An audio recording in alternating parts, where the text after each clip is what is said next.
इस विश्लेषण में हम बात करने वाले हैं लीडरशिप कम्युनिकेशन के बारे में।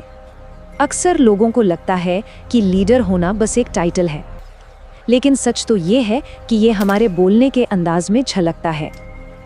तो चलिए आज इस पर गहराई से चर्चा करते हैं और समझते हैं कि कैसे हम सिर्फ बोलने की जगह सच में लीड करना शुरू कर सकते हैं। एक पल के लिए सोचिए, ऑफिस की एक बहुत ही अहम मीटिंग चल रही है। किसी ने एक शानदार आइडिया दिया, सबने सुना भी, लेकिन फिर बिल्कुल सन्नाटा, कोई रिएक्शन ही नहीं आया। कितनी निराशाजनक स्थिति होती है ना। बेहतरीन आइडिया होने के बाद भी ऐसा लगता है जैसे शब्दों में कोई वजन ही नहीं है। सच्चाई यही है कि सिर्फ कुछ बोलना एक बात है और एक लीडर की तरह अपनी बात रखना बिल्कुल अलग बात। और आज हम इसी फर्क को समझेंगे। तो आज हम किन चीज़ों पर बात करेंगे, जल्दी से देख लेते हैं। 1. साधारण स्पीकर से सच्चा लीडर बनना। 2. The 4 step leadership script. 3. Script के ये 4 चरण और उनके सटीक उदाहरण। 4. नॉन वर्बल कम्युनिकेशन और टोन। और आखिर में 5. प्रामाणिकता, एम्पैथी और अभ्यास। चलिए बिना देरी किए सीधे पहले सेक्शन की ओर बढ़ते हैं, साधारण स्पीकर से सच्चे लीडर तक का सफर। देखिए, मुंह खोलने से पहले ना हमारे दिमाग में एक बहुत ही ज़रूरी शिफ्ट या बदलाव आना चाहिए। एक साधारण स्पीकर बस बोलने के लिए बोलता है, उसकी बातों की कोई खास दिशा नहीं होती। लेकिन दूसरी तरफ एक प्रभावशाली कम्युनिकेटर या लीडर हमेशा एक स्पष्ट पर्पस, एक उद्देश्य के साथ बोलता है। जब दिमाग में ये बात बिल्कुल साफ होती है कि मुझे अपनी बात से लीड करना है, तभी कोई आम इंसान लीडर बन पाता है, फिर चाहे उसके पास कोई ऑफिशियल टाइटल हो या ना हो। अब आते हैं अपने दूसरे और सबसे दिलचस्प हिस्से पर, द 4 स्टेप लीडरशिप स्क्रिप्ट। यही वो असली फ्रेमवर्क है जो हमारे दिमाग में चल रहे बिखरे हुए ख्यालों को एक बहुत ही शक्तिशाली और टू द पॉइंट संदेश में बदल देता है। इसके 4 बहुत ही स्पष्ट चरण हैं। पहला कदम, स्ट्रॉन्ग पॉइंट ऑफ व्यू, यानी अपने विचार को मजबूती से सामने रखना। दूसरा, ऑडियंस बेनिफिट, यानी सुनने वालों का क्या फ़ायदा है। तीसरा, एविडेंस, यानी अपनी बात को साबित करने के लिए ठोस सबूत। और चौथा, कॉल टू एक्शन, यानी आगे क्या कदम उठाना है। ये ढांचा किसी भी बात को एकदम सटीक दिशा और क्लैरिटी देता है।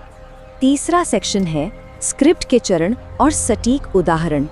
चलिए इन चारों स्टेप्स को कुछ असल जिंदगी के उदाहरणों के साथ समझते हैं। सबसे पहला स्टेप, किसी भी बात की शुरुआत हमेशा बहुत ही स्पष्ट और बोल्ड होनी चाहिए। गोल-मोल बातें बिल्कुल नहीं। उदाहरण के लिए मान लेते हैं कोई मीटिंग में कहता है, मेरा मानना है कि ये नया तरीका हमारी टीम को कहीं ज़्यादा प्रोडक्टिव बनाएगा।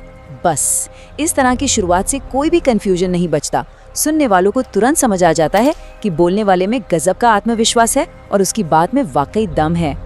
अब आते हैं दूसरे स्टेप पर, जो है सामने वाले का फायदा बताना। मान लीजिए किसी नए सॉफ्टवेयर को लागू करने की बात चल रही है।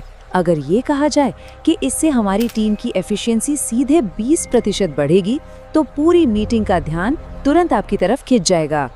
लोग असल में तभी पूरी लगन से जुड़ते हैं जब उन्हें लगता है कि इस बात में उनका कोई अपना व्यवहारिक फायदा छिपा है। तीसरा स्टेप है एविडेंस, यानी अपनी बात को साबित करना। सिर्फ हवा में दावे करना काफ़ी नहीं है, हमें क्रेडिबिलिटी बनानी होती है। जैसे अगर ये कहा जाए कि पिछले साल हमने इसी प्रक्रिया को अपनाया था और तब प्रोजेक्ट की डिलीवरी 30% तेज़ी से हुई थी। सोचिए, जब किसी बात के पीछे ऐसे ठोस सबूत, डेटा या कोई असली सक्सेस स्टोरी होती है ना, तो उस पर कोई सवाल ही नहीं उठा सकता। भरोसा अपने आप कायम हो जाता है। और इस फ्रेमवर्क का चौथा, आखिरी और सबसे अहम स्टेप है कॉल टू एक्शन। जैसे कि मैं चाहता हूं कि अगले सप्ताह तक इस प्लान पर मंजूरी मिल जाए ताकि हम अगले चरण की ओर बढ़ सकें। अगर ये क्लियर कॉल टू एक्शन नहीं है तो आपकी पूरी बात अधूरी और बिना दिशा की रह जाती है।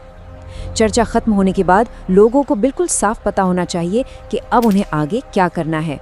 चलिए अब चौथे हिस्से की तरफ बढ़ते हैं, नॉन वर्बल कम्युनिकेशन और टोन। मान लीजिए आपके पास दुनिया की सबसे बेहतरीन स्क्रिप्ट है, लेकिन अगर बॉडी लैंग्वेज में घबराहट है या वो बहुत ही बोरिंग है, तो सब मेहनत बेकार हो जाएगी। कुछ छोटे छोटे इशारे आत्मविश्वास को कई गुना बढ़ा देते हैं। जैसे बोलते वक्त आंखों में आंखें डालकर बात करना, बिल्कुल सीधे बैठना या खड़े होना और हाथों से सधे हुए इशारे करना। जब हमारे शारीरिक हाव भाव हमारे शब्दों के साथ पूरी तरह से सिंक होते हैं ना, तभी एक सच्चे लीडर का प्रभाव नजर आता है।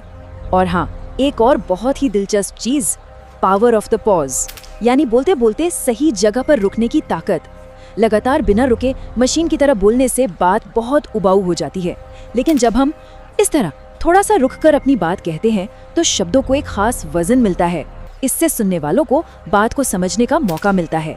अपनी आवाज में उतार चढ़ाव लाना एक मोनोटोनस और बोरिंग बातचीत से बचने का सबसे बेहतरीन तरीका है।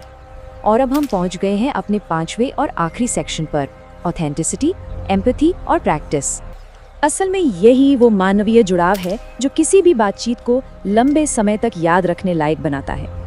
एक बात हमेशा याद रखनी चाहिए कि सच्चे लीडर कभी कोई दिखावा या नाटक नहीं करते। वो अपनी स्वाभाविक शैली में बोलते हैं। कोई बनावटी या कठोर आवरण ओढ़ने के बजाय अपनी असली भावनाओं को सामने रखना और यहाँ तक कि अपनी गलतियों या कमजोरियों को मान लेना, यही चीजें लोगों का असली विश्वास जीतती हैं। लोगों से गहराई से जुड़ने के लिए अपनी भाषा को उनके हिसाब से ढालना बहुत ज़रूरी है। इसे ही एम्पैथी कहते हैं। जैसे अगर टेक्निकल टीम है तो उनके साथ तकनीकी शब्दों का इस्तेमाल किया जा सकता है, लेकिन ग्राहकों के साथ बात करते वक्त भाषा बिल्कुल सरल होनी चाहिए। साथ ही दूसरों की बातों को एक्टिवली सुनना और अपनी बात में किसी छोटी सी कहानी या उदाहरण को शामिल करना ये पक्का करता है कि संदेश सिर्फ उनके दिमाग तक ही नहीं बल्कि सीधे दिल तक पहुंचे। तो इस चर्चा के अंत में हम सबके लिए सोचने वाली एक बहुत ही अहम बात है, क्या हम सिर्फ बोलना बंद करके सच में बातचीत को लीड करने के लिए तैयार हैं? देखिए, ये कोई जादू नहीं है जो एक रात में हो जाएगा। ये लगातार प्रैक्टिस, फीडबैक और सुधार की एक लंबी जर्नी है।